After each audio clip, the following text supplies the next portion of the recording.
皆さん、こんにちは。藤井です。このチャンネルは日本語の勉強をしている人へ向けたチャンネルです。突然ですが、行けたら行くという言葉聞いたことがありますか？明日の夜、みんなでご飯行くんだけど、来ないって誘った時に、相手が行けたら行くわと答えた時、どれくらいの確率で来ると思いますか？私の感覚で言うと、その人が来る確率は20%ぐらいですね。行きたくないけど、その場で行かないとは言いにくいな、みたいな時に使う印象です。ちょっと行きたいなと思っている場合もあると思いますけどね。こんな感じで、日本人は遠回しな言い方をよくします。日本人の気持ちがよくわからないとか、日本人の言いたいことがわからないという悩みを持ったことはありますか？日本人の私が言うのもなんですが、それくらい日本人の会話ってわかりにくいんですよね。だから、日本人とうまく会話をするにはどうすればいいかということについて今日はお話ししようと思います。日本生まれ、日本育ちの私が日本人の会話ってこうだよなーっていう特徴を5つにまとめました。この5つを知っておくだけで日本人との会話がスムーズになると思うので、ぜひ最後まで聞いてください。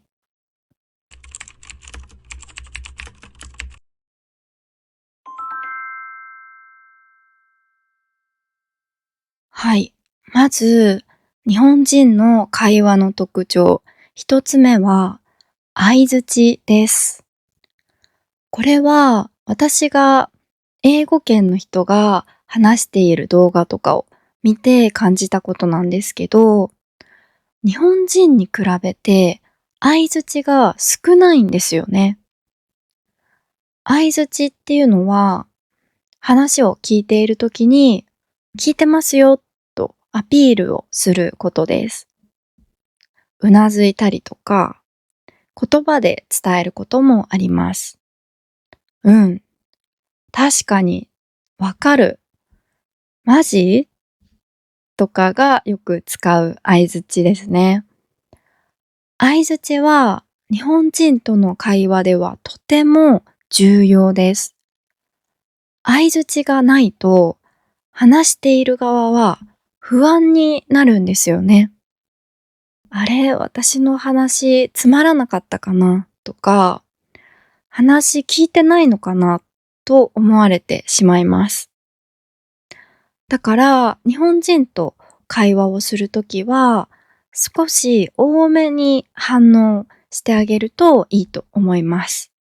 タイミングとしては話している人が何々じゃんとか何々なんだよねとかで言葉を区切ったときにうんとかわかるとかいう感じです。ぜひ実践してみてください。続いて二つ目の日本人の会話の特徴は自分を下げるということです。謙遜という言葉聞いたことはあるでしょうか？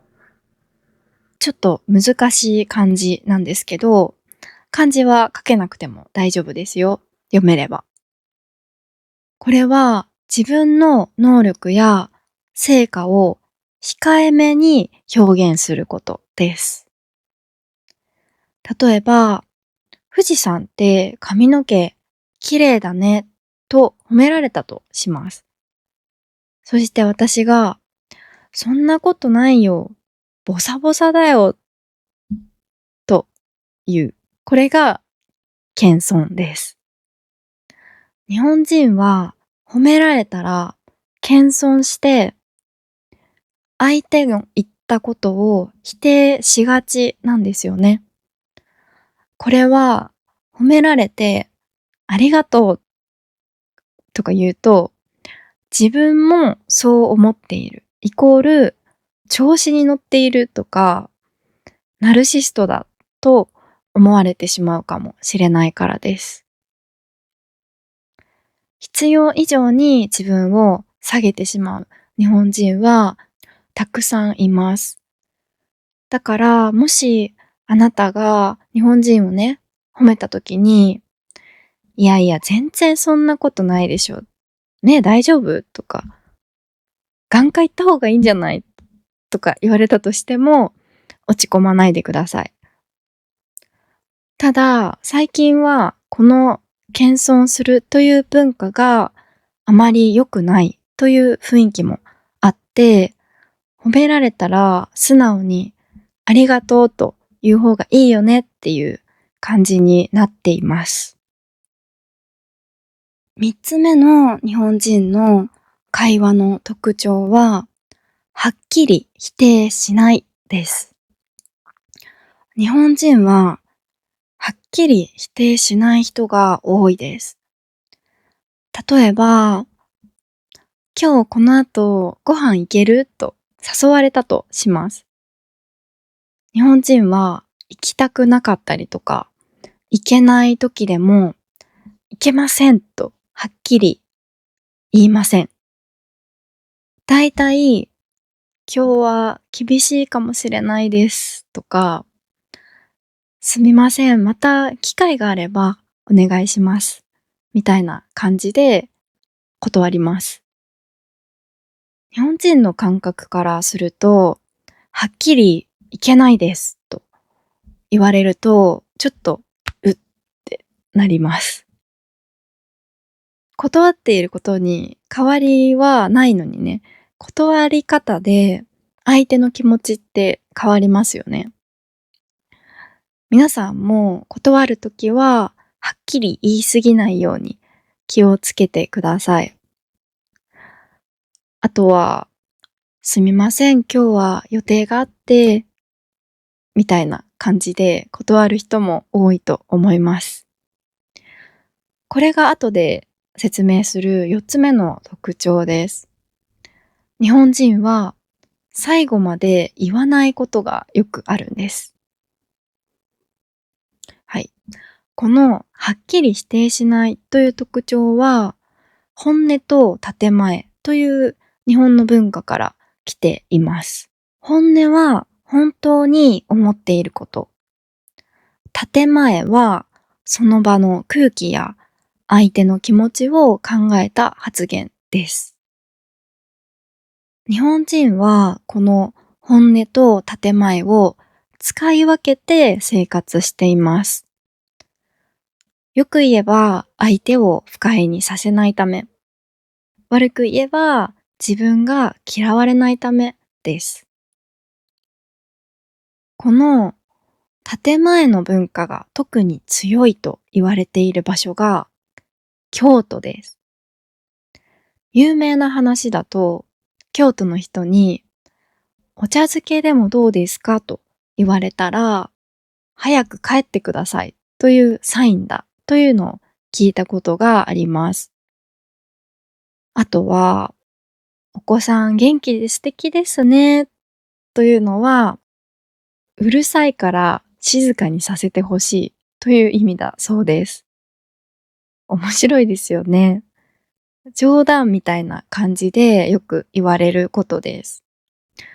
私は京都出身の人と話していて、こういうことを言われたことはないので、本当にこういう人がいるのかはわかりません。もちろん、こういった本音を言わないとか、遠回しな表現をするというのは、日本人以外でもすることがあると思います。日本人は特にそれが強いのではないかなと個人的には思います。はい。では、4つ目の特徴です。さっきちょっと出てきた文を最後まで言わないという特徴ですね。さっきのケースで説明します。今日この後ご飯行けると誘われたけど、行けない時です。この場合は、今日は予定があって行けませんまで言わないことが多いです。今日は予定があってまで言って、その後の行けないという部分は相手に想像させるんですよ。文章を最後まで言わないんです。教科書では、例えば、今日は雨ですみたいな感じで文を最後まで言いますよね。でも日本人は最後まで言わないことがよくあります。例えば、電車に忘れ物をして駅に問い合わせをするとき、電車に忘れ物をしてしまったのですが、と駅員さんに言います。電車に忘れ物をしてしまったのですが、どうすればいいですかまで言う人もいると思います。でも最後まで言わない人も結構います。これは相手に続きを想像してもらう日本語です。日本では全部言わなくても気づいて察してほしいというちょっとめんどくさい文化があります。相手に何か頼むときって相手に迷惑をかけるかもと思ってちょっと言いにくいですよね。だから最後まで言わないんです。電車に忘れ物をしてしまったのですが、と言ったら、駅員さんは、こちらで探しますね。何を忘れたんですかと聞いてくれると思います。こちらから探してほしいと言ったのではなくて、駅員さんの方から探しますねと言ってほしいみたいな気持ちなんですかね。めんどくさいですよね。普段そこまで考えて最後まで言わないわけではないんですけど、よく考えてみるとそんな気がします。そして最後、5つ目の特徴は、敬語とタメ口です。敬語はね、難しいなって思ってる人多いと思います。同い年や年下の人に対してはタメ口で、年上の人とか先輩には敬語で話すっていうのが日本の文化です。敬語難しいですよね。特にビジネスで使う敬語は本当に難しいと思います。私はいつもこのポッドキャストを撮るときは敬語で話しているので、敬語の勉強をしたいという方はこのポッドキャストを参考にしていただければと思います。あ、でもここで使っている敬語は敬語の中でもカジュアルな方なので、取引先とかお客さんとかに対しては、もう少しきちんとした敬語を使った方がいいと思います。めっちゃとかは使わないでくださいね。もし要望があったら、ビジネスで使う敬語とかタメ口での動画も出したいなと思います。はい。ということで、今日は日本人の会話の特徴についてお話ししました。いかがでしたでしょうか？日本人は思ったことをそのまま言葉にしないことが多いので、話していて本音が見えないなと思うこともありますよね。今日お話しした5つのポイントを意識してもらえたら、日本人っぽく会話ができるかなと思います。